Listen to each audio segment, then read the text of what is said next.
Hello. This is the last section I have for, but I'm not the only one that I'm reading. Um, so it starts with Nick talking to John Lennon about the island. He says, there were certain things he didn't mention. How the island hadn't been part of the original plan when abductees started showing up. How the company board of directors had initially wanted to have the abductees euthanized, humanely of course, to minimize expenses. They were supposed to be dead anyway, weren't they? How a whistleblower somewhere in the department had leaked word onto the net, forcing the ethical issue and changing the company's plans overnight in order to avoid a media firestorm. How the total cost of buying and equipping the island meant a travel cost increase of only a few $100s per back trip. How they continued to euthanize the more dangerous abductees anyway, and kept it off the books. Better that than an island out there full of Mussolinis, Neros, and Che Guevaras. Everyone agreed. He didn't tell John about the advanced aging. For whatever reason, the abductees got 5 years older for every actual year. He'd find out about that eventually, but experience had taught Nick that those kind of revelations were best saved for later in the acclimation process. Most of John's questions were about people. He asked about Stu Sutcliffe, who'd been his friend and died in Hamburg before the Beatles got big. Yes, Stu had shown up, but just once. Most people now didn't know who he was, and if you were going back for a Beatle, you picked John 99 times out of 100, didn't you?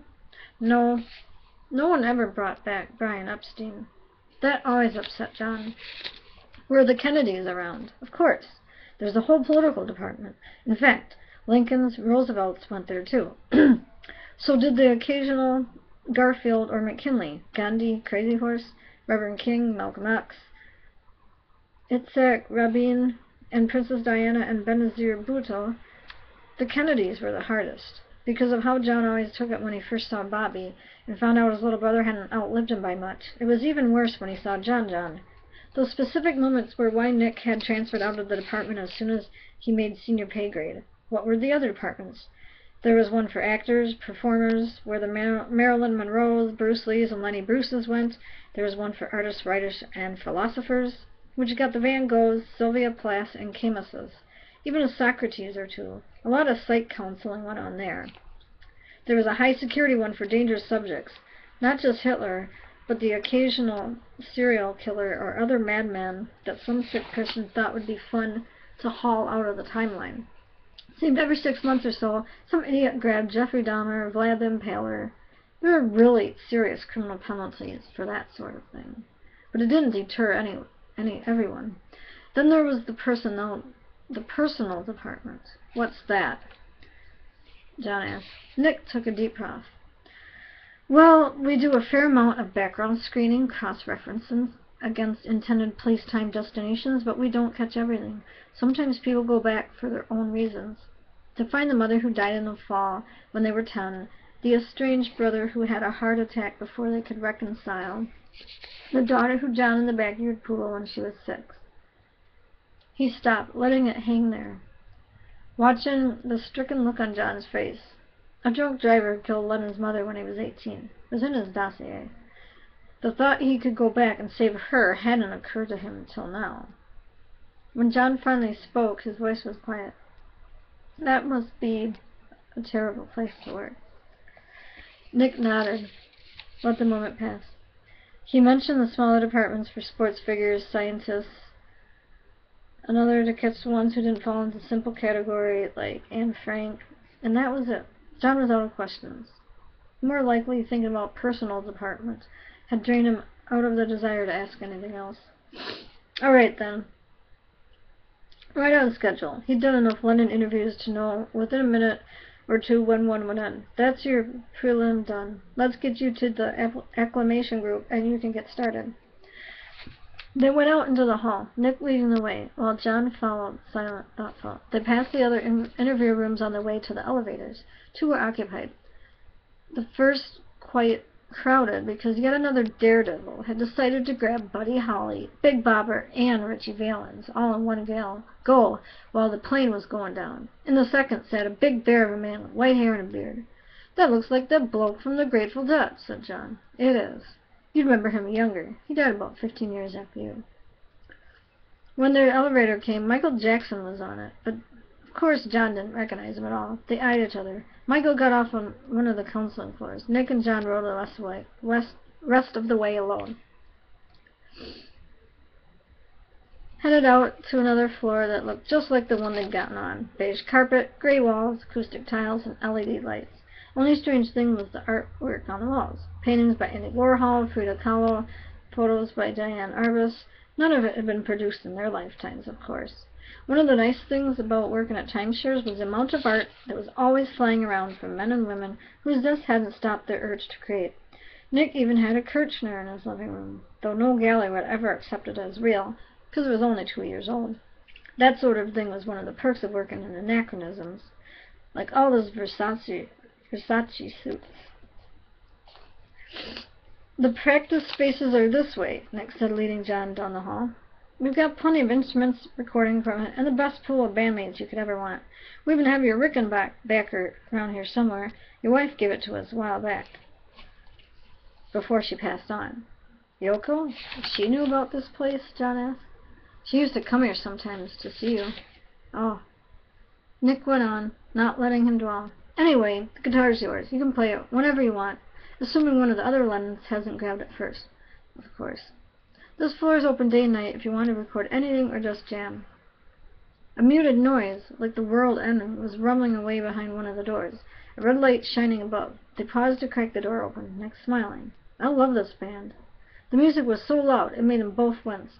This was the only control room, not the actual practice space. They walked past a couple of staff engineers and peered through the glass. A 5-piece was cranking out something incredibly grinding and heavy, like a prehistoric beast roaming through some primeval jungle. On drums, John Bonham; bass, John Entwistle; vocals and rhythm, Joe Strummer; slide guitar, Robert Johnson; and playing the organ and singing backup. "Good God," said John. "That's me!"